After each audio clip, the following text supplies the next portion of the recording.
Hi friends, मैं हूं आपका friend MD Singh Yadav advocate. आज हम डिवोर्स के केस के बारे में डिस्कस करने वाले हैं। आपसे यह निवेदन कर लूं कि यदि आपने मेरा यूट्यूब चैनल सब्सक्राइब नहीं किया है तो प्लीज सब्सक्राइब कर लें, और यदि यह वीडियो अच्छा लगे तो लाइक और शेयर कर लें। फ्रेंड्स, यदि एक वाइफ 498A का केस लगाती है जिसमें हस्बैंड और उसकी फैमिली बरी हो जाते हैं, तो यह भी क्रुएल्टी का एक प्रकार है और डिवोर्स का आधार बन सकता है। मिस्टर रानी नरसिम्हा शास्त्री वर्सेस रानी सुनीला रानी के केस में the appellant had filed a petition in the trial court praying to grant decree of divorce. The petition was filed basically on two grounds, namely cruelty as well as mental illness of the respondent wife. The petition was dismissed by the trial court and the appeal too was dismissed by the High Court.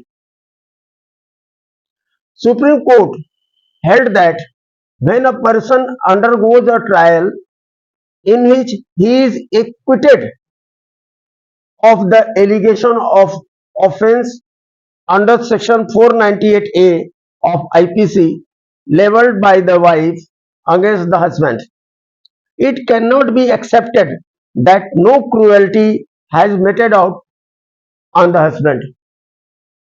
The Honorable Supreme Court concluded that husband has made a ground for grant of decree of dissolution of marriage and granted decree of divorce. दोस्तों, इस case में husband ने prayer किया to grant decree of divorce. Trial court और honourable high court ने petition को dismiss कर दिया।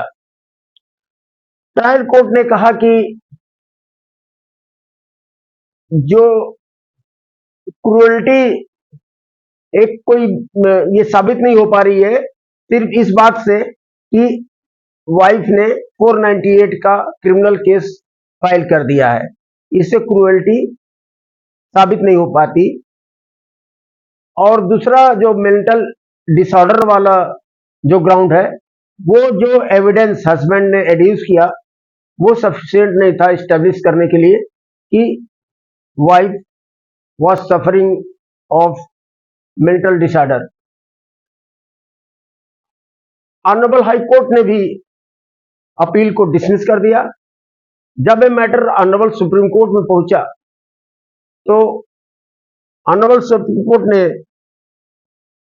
हेल्ड किया that when a person undergoes a trial in which he is acquitted of the allegation of offense under section 498A of IPC leveled by the wife against the husband, it cannot be accepted that no cruelty has meted on the husband. Honorable Supreme Court ने कहा कि जब 498 का case जो wife ने husband पर file किया था उसमें हस्बैंड और उसकी फैमिली एक्विट हो चुके हैं, तो कोई इसको स्वीकार नहीं किया जा सकता कि ये क्रूएल्टी नहीं है। मतलब ऑनरेबल सुप्रीम कोर्ट ने इसको कहा कि ये क्रूएल्टी एक प्रकार की क्रूएल्टी है on the husband by the wife, because he was and his family members were acquitted in this case, in this criminal case. So the Honorable Supreme Court concluded that husband has made a ground for grant of decree of dissolution of marriage and Honorable Supreme Court granted decree of divorce. दोस्तों, fake criminal case अगर wife file करती है जिसमें कि अगर husband बरी हो जाता है तो यह भी एक प्रकार की हस्बैंड के ऊपर एक प्रकार की क्रूएल्टी है और इस आधार पर वो डिवोर्स का एप्लीकेशन फाइल कर सकता है। Thank you.